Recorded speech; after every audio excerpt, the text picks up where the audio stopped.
Now, what is that? We look down inside of ourselves and we see that there's something terribly wrong with us. We don't want to let other people know it, but we can't escape it ourselves.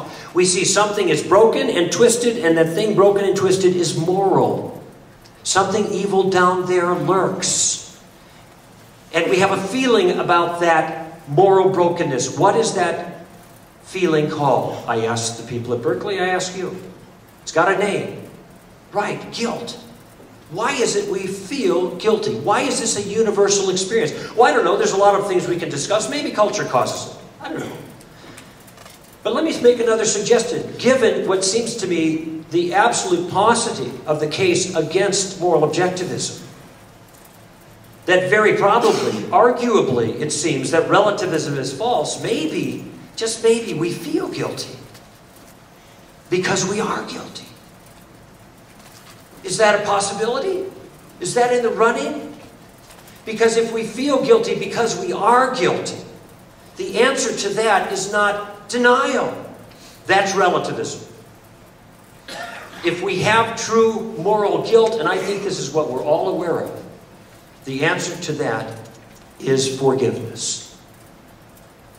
Forgiveness makes sense in a world in which there are moral rules that are largely obvious to most of us. But there's another problem that is also largely obvious to most of us. Yes, there is a moral law, and we don't keep it. And this is the bad news. The answer to that is not to try to bolster ourselves, puff ourselves up, encourage ourselves with platitudes about relativism. And it's just a social construction, or it's what we've agreed to, because that will never deal with what's going on inside of you. Because what you're experiencing is true moral guilt. And there's only one solution for that. And that's forgiveness. Thank you, ladies and gentlemen.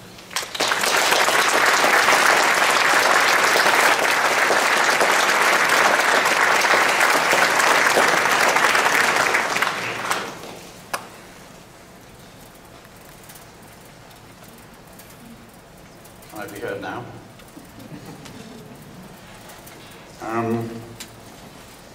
I want to mention three examples. I'm very concerned about Greg's use of the argument from examples. In my room, in my office in the university here, I have a picture of John Stuart Mill, the English philosopher of the 19th century. And there's a caption under his name, and the caption is "The Feminine Philosopher." And the reason that this is a cartoon actually of him, and there's a little article that goes with it. And it was clear that the author of the article, like the readers of the magazine, had no understanding of Mill at all, because he had a truly bizarre and immoral view. He thought that women were the equal of men. It was completely obvious to 19th century people that it would be grossly immoral to give women the same rights as men, to give women the vote, etc., etc. Case one. Case two. If in the US in the 1950s, a white woman had fallen in love with a black man, and they had sexual intercourse, then this would produce absolute moral horror.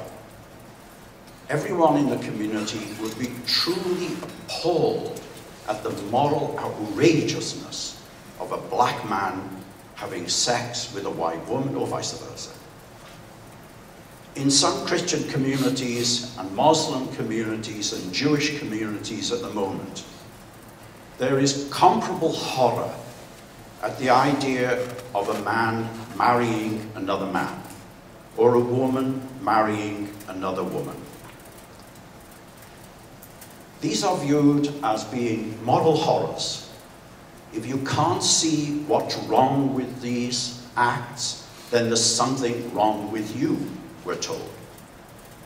Now, these parallel the status of these examples I want to suggest to you, parallel in part the kind of argument that Greg is using to persuade you that there are objective moral truths. That is, truths that hold, whatever we think about them, however we reason about them, however we assess them, however we try to fit them into the scientific, medical, and social and psychological evidence that we have. Our moral confidence overrides all of our reasoning and is supposed to override all of our science. And I find that really rather disturbing. That's my first point. My second point is positive. I think that one of the most, if you read the history of human beings from the times of Socrates and Confucius and various other of the great thinkers, it's a tremendously exciting history with people trying very hard to come to some understanding of the nature of humanity, the nature of human relations one with another, the nature of the universe, and how we can fit all of these together. It's an intellectually challenging and exciting history of trying to dump superstitious claptrap, to dump confusion, to dump irrationality, to dump scientific error, and instead to develop a reasonably informed, moderately well-grounded account of how it's possible for human beings to live together in a civilized, refined, courteous, and hopefully moderately gentle way, except when you're playing hockey. And I think that this is a picture that Greg is castigating as relativism, and I view instead as an interesting social experiment in developing a decent life. Gandhi referred to this kind of picture as an exercise in experiments in human living. He wrote a little book with that title. And this is very important, that people not get stuck in past metaphysical, past and confused economic views, past and confused social views, and instead try to work out ways of living together with people who have different views than you, different conceptions of what a fulfilling life looks like. If you want to dismiss that as relativism, I think you're making a mistake. I'm not saying that what counts as right is a matter of your opinion. What I'm saying is that what should be counted as right is your best guess about how to create a decent way, a satisfactory way of living together.